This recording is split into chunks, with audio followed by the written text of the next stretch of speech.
नमस्कार दोस्तों, हम फिर से लेकर आ चुके हैं आप लोगों के लिए सुबह की सभी ताज़ा और बड़ी खबरें। फटाफट अंदाज में एक एक कर बताएंगे आपको आज देश और दुनिया से क्या बड़ी खबरें निकल कर सामने आ रही हैं। लेकिन उससे पहले दोस्तों एक नजर डाल लेते हैं सुर्खियों पर। प्रधानमंत्री नरेंद्र मोदी के ऊपर गर्जे दोस्तों, आपको बता दें राहुल गांधी बोले काहे के 8 साल का जश्न, 8 साल में देश महंगाई में डूब गया है, इसके बारे में आपको बताएंगे।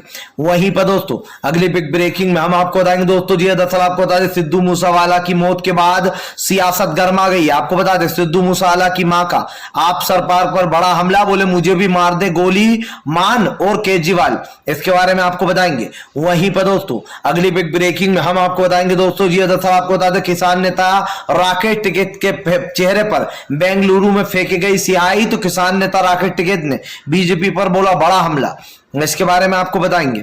वहीं पर दोस्तों अगली बिग ब्रेकिंग में हम आपको बताएंगे दोस्तों, जी दरअसल आपको बता दें एक बार फिर से दोस्तों अखिलेश यादव ने योगी आदित्यनाथ को जमकर लगाई लताड़, बोले बीजेपी सिर्फ जुमलेबाज सरकार है, बोलती है चीन घुस नहीं पाएगा, पाकिस्तान को उड़ा देंगे, लेकिन ये सिर्फ जुमला है। विकास के बारे में भी अखिलेश ने जमकर घेरा है। वहीं पर अगली बिग ब्रेकिंग में हम आपको बताएंगे दोस्तों ज्ञान व्यापी मामले में मुस्लिम पक्ष का सीधा ऐलान, बोले फिलहाल हिंदू पक्ष की याचिका में कोई दम नहीं, बल्कि ये मस्जिद की जो जमीन है दोस्तों ये मंदिर तोड़कर नहीं, बल्कि वहां पर जमीन खाली जमीन पर मस्जिद बनाई गई थी, इसके बारे में भी आपको बताएंगे। वहीं पर अगली बड़ी खबर में हम आपको बताएंगे दोस्तों, जी दरअसल आपको बता दें किसान नेता राकेश टिकैत पर सीआई से हमला करने पर राकेश टिकैत के समर्थकों ने बीजेपी पर बोला हमला, बोले बीजेपी की सरकार ने कराया ये सब, इसके बारे में भी आपको बताएंगे। वहीं पर अगली बिग ब्रेकिंग में हम आपको बताएंगे दोस्तों सिद्धू मूसेवाला को, जी हां आपको बता दें बिना नंबर प्लेट की गाड़ी से मारा गया है, बताएंगे कैसे सियासत लगातार पंजाब की गर्म होती चली जा रही है। वहीं पर दोस्तों अगली बिग ब्रेकिंग में हम आपको बताएंगे दोस्तों प्रियंका राहुल गांधी ने कहा जो मेहनत करेगा वो ही फल पाएगा। जी हाँ, राज्यसभा जिन लोगों को भेजा गया है दोस्तों उनको लेकर बड़ी बात बोल दी है राहुल गांधी ने, बताएंगे पार्टी में भी हालांकि कुछ लोग नाराज भी हुए हैं। तो सारी खबरें फटाफट अंदाज में देंगे दोस्तों, एक एक कर देंगे। फिलहाल खैर चलिए बढ़ते हैं सबसे पहली और सबसे बड़ी खबर की ओर। दरअसल दोस्तों आपको बता दीजिए, दरअसल आपको बता दोस्तों ज्ञान व्यापी मामले में मुस्लिम पक्ष की सीधी सीधी सुनवाई। मुस्लिम पक्ष ने कहा कि यह आरोप बेबुनियाद बेमतलब का आरोप। दरअसल दोस्तों आपको बता दें मुस्लिम पक्ष ने अपनी बात रखते हुए कहा कि दरअसल 1991 के एक्ट का उल्लंघन किया जा रहा है, लगातार मंदिर और मस्जिद वाले मुद्दों को उठाकर जगह जगह की मस्जिदों को खुदवाने की बात चल रही है, जिसको लेकर दोस्तों आपको बता दें जमकर मुस्लिम पक्ष ने अपनी भड़ास निकाली।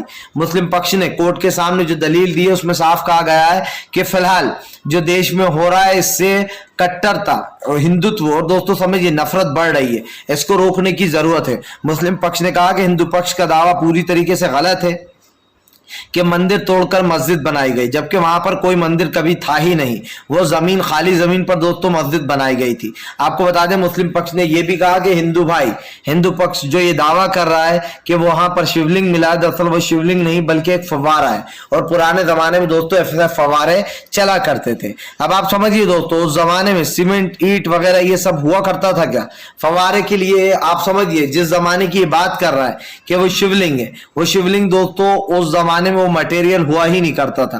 तो इस तरीके की जो है यहाँ पर बातें दलीलें भी रखी गई हैं।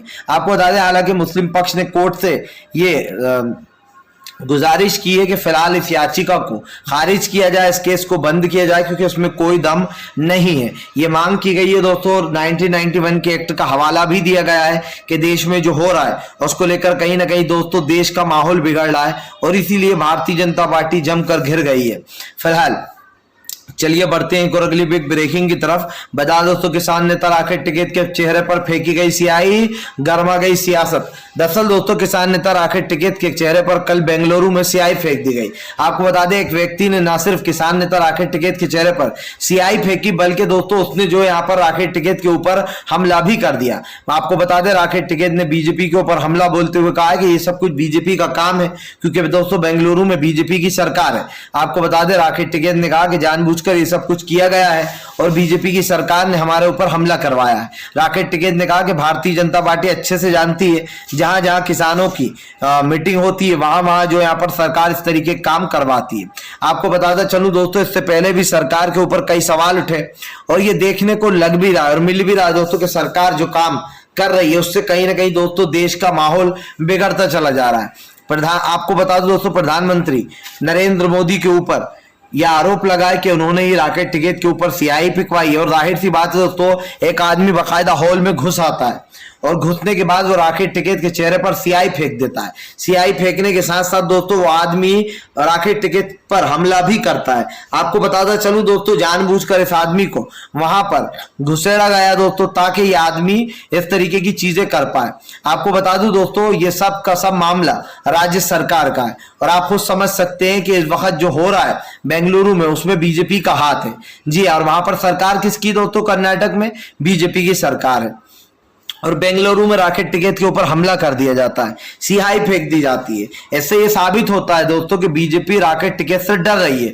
इनको डर है कि फिर से एक बार किसान आंदोलन शुरू ना हो जाए, क्योंकि इस बार अगर किसान आंदोलन शुरू हुआ तो बंद कराना इनके हाथ में रहेगा नहीं और वो 2024 के पार चलेगा। जाहिर सी बात है दोस्तों, किसानों के अपने मुद्दे हैं, किसानों का दोस्तों अपना एक मकसद है, लेकिन उस मकसद को दबाने की कोशिश कर रही है बीजेपी। और यही कारण दोस्तों, जो देश में लगातार आंदोलन में कहीं ना कहीं दोस्तों जिस तरीके की चीजें हो रही है वो बिगड़ता जा रहा है माहौल। भारतीय जनता पार्टी दोस्तों देश में बिगड़ते माहौल की जिम्मेदारी बीजेपी की है और इस बात को जुटलाया नहीं जा सकता कि बेंगलुरु में जो हमला हुआ है टिकट के ऊपर, उसकी जिम्मेदारी भी बीजेपी की ही है। चलिए बढ़ते हैं एक और अगली बिग ब्रेकिंग की तरफ। बता दोस्तों अगली जो बड़ी खबर निकल के आ रही दोस्तों, आपको बता दें मौलाना मदनी ने एक बार फिर से भारतीय जनता पार्टी के ऊपर बोला बड़ा हमला। बोले फिर दोहराता हूं कि अगर जिन लोगों को हमारा इस्लाम पसंद नहीं, वो ये दोष छोड़कर चले जाएं पाकिस्तान, क्योंकि हमसे बार बार पाकिस्तान जाने की बात बोली जाती है। लेकिन बीजेपी वाले और आरएसएस वाले सब लोग कान खोलकर सुन लें कि हमने पाकिस्तान का ऑफर ठुकरा दिया था, हमें भारत में ही रहना था और हम भारत के नागरिक हैं और हम यहीं रहेंगे। जिसको हमारा धर्म पसंद नहीं वो चला जाए पाकिस्तान। आपको बता दें मौलाना मदनी ने आज तक से बात करते हुए चित्रा त्रिपाठी की भी बैंड बजा दी।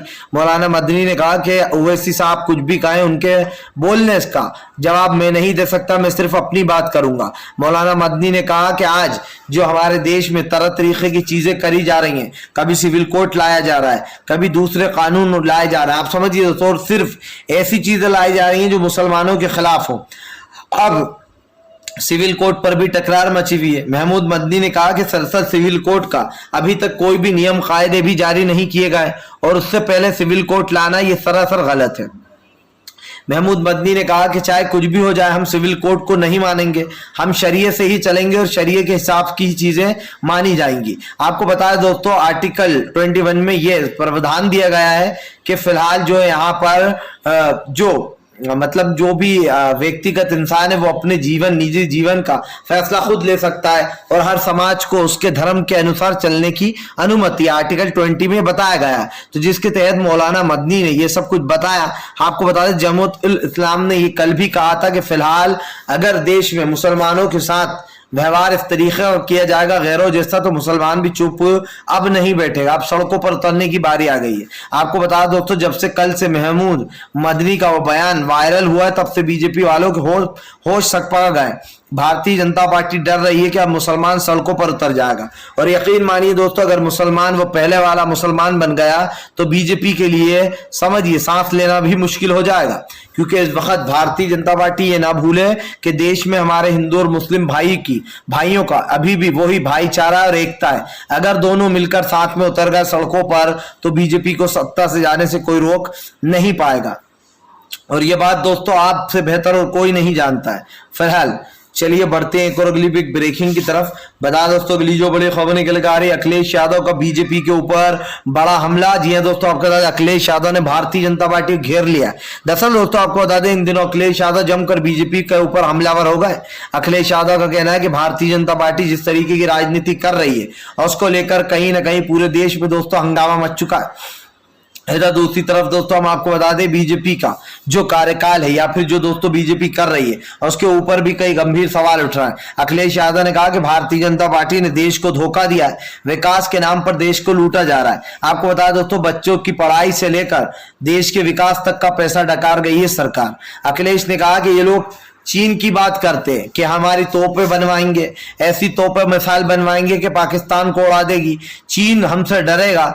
आपको बता दें अखिलेश ने मजे लेते हुए कहा कि दरअसल चीन लगातार हमारी सीमाओं में घुसता चला जा रहा है, लेकिन ये लोग कहते हैं कि चीन हमसे डरेगा, हम ऐसी मिसाइल लाएंगे। अब आप समझिए दोस्तों, ऐसा होता तो हमसे ज्यादा खुशी की बात दोस्तों, देशवासियों से ज्यादा खुशी की बात ये किसी के लिए नहीं होती कि चीन हमसे डरे। लेकिन अफसोस की बात यह दोस्तों कि चीन लगातार आगे बढ़ता जा रहा है। वो पेंगोंग में अपने गांव के रास्ते बनाता चला जा रहा है, 2 गांव बसा लिए हैं, लेकिन दोस्तों 2 रास्ते बन चुके हैं, तीसरे की तैयारी है, उसके बाद भी चीन को रोका नहीं जा रहा है। इस चीज को लेकर अखिलेश ने राज्यसभा में दोनों को घेर डाला, मोदी सदन में योगी को भी घेरा और मोदी सरकार को भी घेरा। अखिलेश ने कहा कि फिलहाल कहने से ही अगर सब कुछ हो जाता तो क्या बात थी, हमारे विकास को गिनवा गिनवा कर आखिरकार बीजेपी कब तक आगे बढ़ेगी। अखिलेश ने कहा कि बीजेपी के पास उनका कोई एक्टिव प्लान है ही नहीं, बीजेपी जो भी बोलती है वो बिना किसी मकसद और बिना किसी मंसूबों के बोलती है। और जाहिर सी बात है दोस्तों, बीजेपी के ऊपर कई सवाल भी उठते हैं। आप समझिए आज जो देश का माहौल बना रखा है बीजेपी ने, जो एक अलग ही तरीके का माहौल में देश आगे बढ़ रहा है दोस्तों, ये कहीं ना कहीं बहुत ही अफसोस की बात है कि बेरोजगारी महंगाई चरम सीमा पर पहुंच गई है, लेकिन सरकार चुप है फिलहाल। चलिए बढ़ते हैं एक और अगली बिग ब्रेकिंग की तरफ। बता दोस्तों अगली जो बड़ी खबर निकल कर आ रही सिद्धू मूसेवाला की, दोस्तों आपको बता दें कार से जो कार थी दोस्तों उसमें गलत नंबर प्लेट लगाकर की गई है हत्या। दरअसल दोस्तों आपको बता दें हत्यारों की जो गाड़ी मिली है उसमें जो नंबर प्लेटें मिली है वो गलत सलत नंबर प्लेटें, यानी कि दोस्तों वो नंबर है ही नहीं आईटीओ में। इस तरीके से दोस्तों खुलासा हुआ है। आपको बता दें दोस्तों केजरीवाल के ऊपर जो सिद्धू मूसेवाला की मां है उन्होंने केजरीवाल और भगवत मान को खूब कोसा और उन्होंने जो है यहाँ पर उन दोनों को श्राप भी दिया है। आपको बताया दोस्तों सिद्धू मूसेवाला की मां ने इस हत्या का आरोप जो है ये केजरीवाल और जो है यहाँ पर भगवत मान पर लगाया है। उनका कहना है कि मेरे बेटे की जान तो ले ही ली, अब मुझे भी आकर गोलियां मार दो। आपको बताया दोस्तों भगवत मान का ये फैसला आपके ऊपर भारी पड़ गया। दरअसल दोस्तों कहते हैं कि बोलना उतना ही चाहिए जितना जरूरी है, खाना उतना ही चाहिए जितना दोस्तों खाना जीने के लिए जरूरी है, और दोस्तों आप समझिए सोचना और करना उतना ही चाहिए दोस्तों जितना के हो सके। इंसान से ज्यादा होशियारी दोस्तों कभी कभी इंसान के ऊपर महंगी पड़ जाती है। दोस्तों अरविंद केजरीवाल का अब कट्टा चिट्टा खुलना शुरू हो गया है। आप समझिए दोस्तों अरविंद केजरीवाल भी बीजेपी की बी पार्टी है, वो भी आप समझिए उसी कुंभे से निकले जिससे बीजेपी और आरएसएस है। अब अरविंद केजरीवाल दोस्तों भगवत मान ने जो फैसला लिया आप समझिए वो फैसला कहीं से भी दोस्तों सराहनीय नहीं था। इसलिए नहीं था दोस्तों कि आप ये कहकर बहाना लेकर ये कह रहा हो कांग्रेस के नेता थे क्योंकि सिद्धू मूसेवाला, आपने ये बहाना लेकर उनकी सिक्योरिटी हटा दी कि फिलहाल अब वीआईपीओं को ट्रीटमेंट वीआईपी नहीं दिया जाएगा और देश की सेवा में लगेगी पुलिस।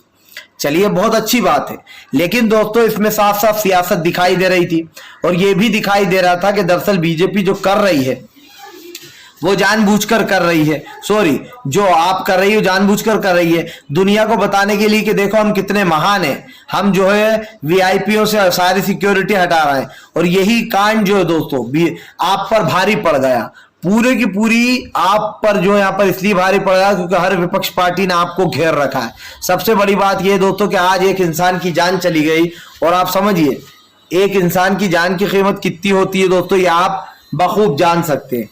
इस बात को दोस्तों झुटलाया नहीं जा सकता कि आज देश की बिगड़ती अर्थव्यवस्था की जिम्मेदारी भारतीय जनता पार्टी की है। अगर बीजेपी ये कहती है कि हमसे ये नहीं होगा दोस्तों तो यकीन मानिए कि फिर बीजेपी पूरी तरीके से एक्सपोज हो चुकी है।